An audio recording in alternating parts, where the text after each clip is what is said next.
الله أكبر.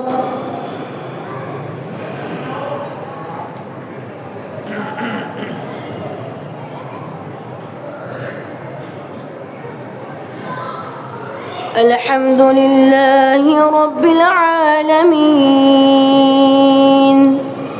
الرحمن الرحيم مالك يوم الدين إياك نعبد وإياك نستعين اهدنا الصراط المستقيم صراط الذين أنعمت عليهم غير المغضوب عليهم ولا الضالين آمين. قال ألم أقل لك إنك لن تستطيع معي صبرا قال إن سألتك عن شيء بعدها فلا تصاحبني قد بلغت من لدني عذرا فانطلقا حتى إذا أتيا أهل قرية استطعما أهلها فأبوا أن يضيفوهما فوجد فيها جدارا يريد أن ينقض فأقامه قال لو شئت لاتخذت عليه أجرا قال هذا فراق بيني وبينك سأنبئك بتأويل ما لم تستطع عليه صبرا أما السفينة فكانت لمساكين يعملون في البحر فأردت أن أعيبها وكان وراءهم ملك يأخذ كل سفينة غصبا وأما الغلام فكان أبواه مؤمنين فخشينا أن يرهقهما طغيانا وكفرا فأردنا أن يبدلهما ربهما خيرا منه زكاة وأقرب رحما وأما الجدار فكان لغلامين يتيمين في المدينة وكان تحته كنز لهما وكان أبوهما صالحا فأراد ربك أن يبلغا أشدهما ويستخرجا كنزهما رحمة من ربك وما فعلته عن أمري ذلك تأويل ما لم تستطع عليه صبرا ويسألونك عن ذي القرنين قل سأتلو عليكم منه ذكرا إنا مكنا له في الأرض وآتيناه من كل شيء سببا فأتبع سببا حتى إذا بلغ مغرب الشمس وجدها تغرب في عين حمئة ووجد عندها قوما قلنا يا ذا القرنين إما أن تعذب وإما أن تتخذ فيهم حسنا قال أما من ظلم فسوف نعذبه ثم يرد إلى ربه فيعذبه عذابا نكرا وأما من آمن وعمل صالحا فله جزاء الحسنى وسنقول له من أمرنا يسرا ثم أتبع سببا حتى إذا بلغ مطلع الشمس وجدها تطلع على قوم لم نجعل لهم من دونها عليها سترا كذلك وقد أحطنا بما لديه خبرا ثم أتبع سببا حتى إذا بلغ بين السدين وجد من دونهما قوما لا يكادون يفقهون قولا قالوا يا ذا القرنين إن يأجوج ومأجوج مفسدون في الأرض فهل نجعل لك خرجا على أن تجعل بيننا وبينهم سدا قال ما مكني فيه ربي خير فأعينوني بقوة أجعل بينكم وبينهم ردما آتوني زبر الحديد حتى إذا ساوى بين الصدفين قال انفخوا حتى إذا جعله نارا قال آتوني أفرغ عليه قطرا فما استطاعوا أن يظهروه وما استطاعوا له نقبا قال هذا رحمة من ربي فإذا جاء وعد ربي جعله دكا وكان وعد ربي حقا وتركنا بعضهم يومئذ يموج في بعض ونفخ في الصور فجمعناهم جمعا وعرضنا جهنم يومئذ للكافرين عرضا الذين كانت أعينهم في غطاء عن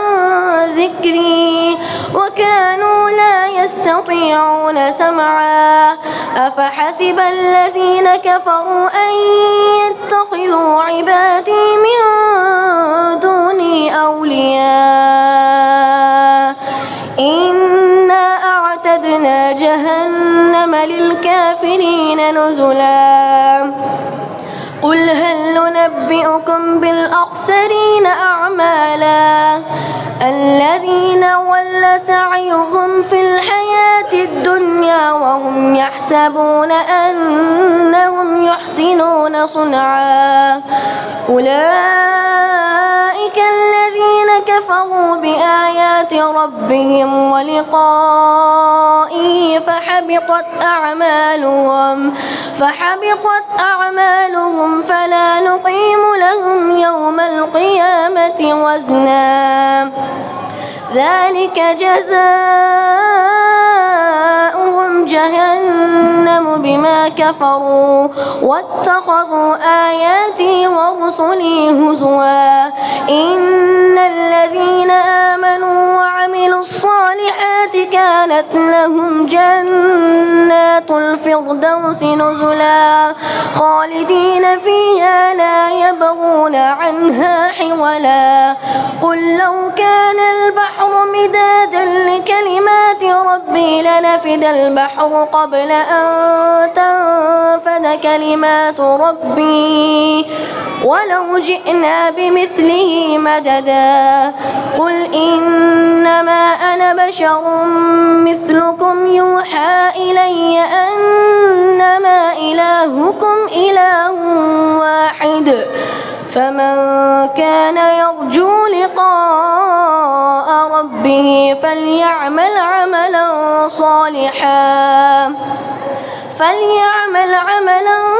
صالحا ولا يشرك بعبادة ربه أحدا. الله أكبر.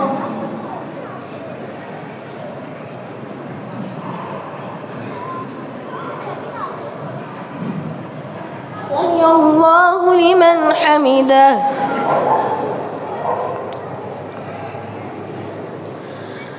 الله أكبر.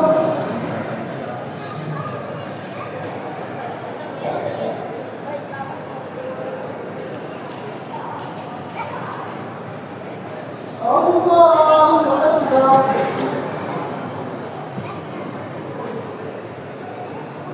الله أكبر.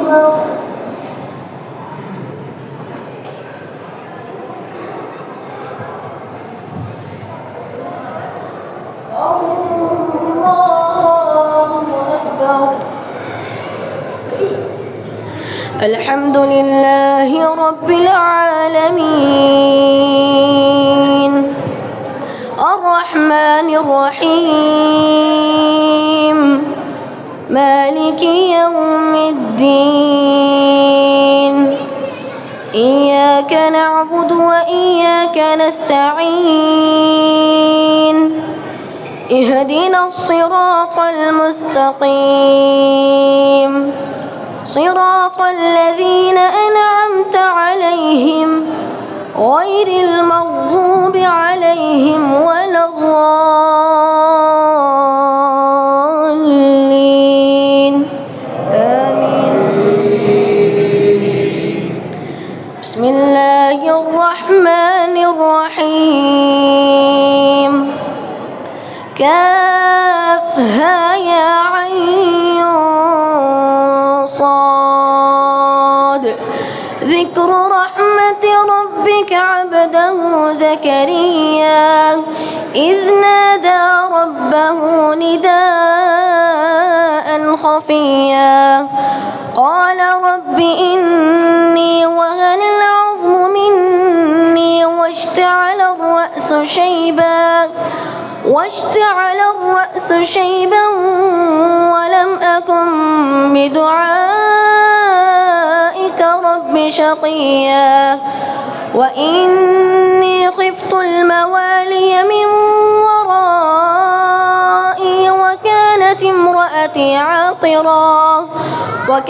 امرأتي عاقرا فهب لي من لدنك وليا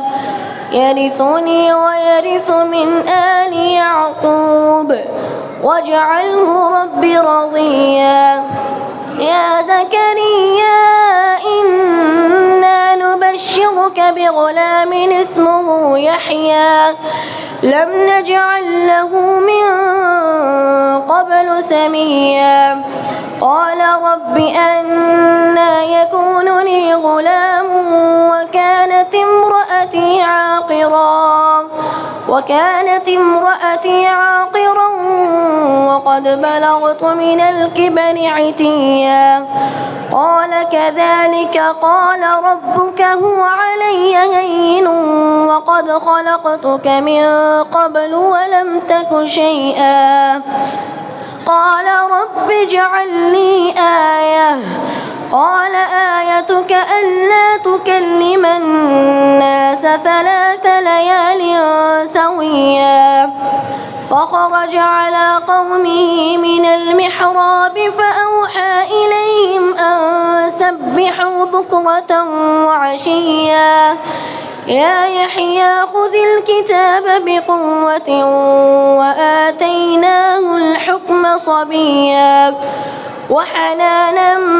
من لدنا وزكاة وكان تقيا وبرا بوالديه ولم يكن جبارا عصيا وسلام عليه يوم ولد ويوم يموت ويوم يبعث حيا واذكر في الكتاب مريم إذ انتبذت من أهلها مكانا شرقيا فاتخذت من دونهم حجابا فأرسلنا إليها روحنا فتمثل لها بشرا سويا قالت إني أعوذ بالرحمن منك إن كنت تقيا قال إنما أنا رسول ربك لأهب لك غلاما زكيا قالت أنى يكون لي غلام ولم يمسسني بشر ولم أك بغيا قال كذلك قال ربك هو علي هين ولنجعله آية للناس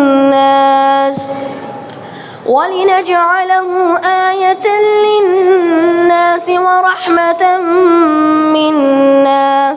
وكان أمرا مقضيا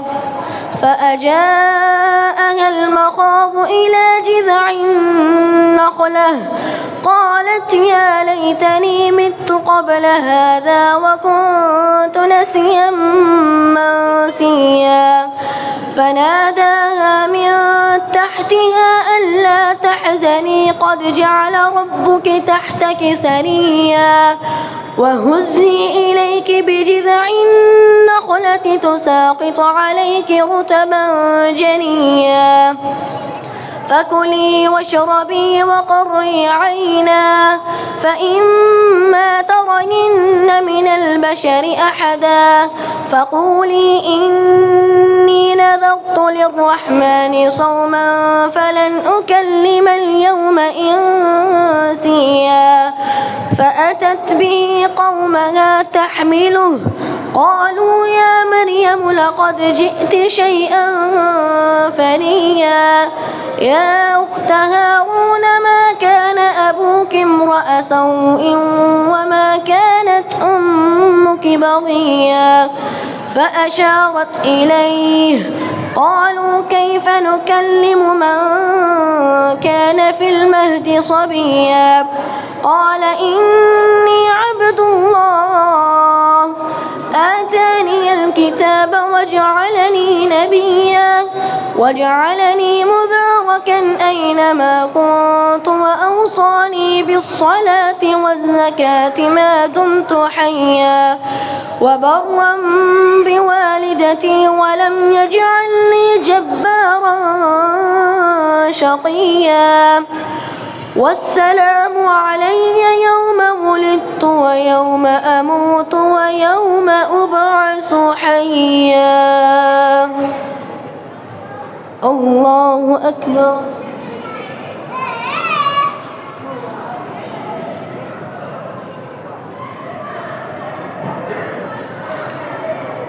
سمع الله لمن حمده.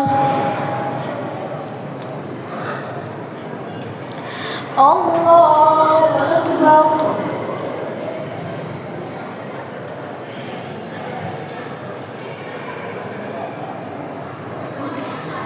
الله أكبر.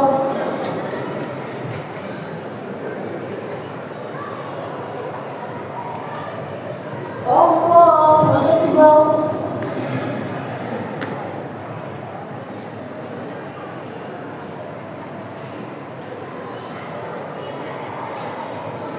الله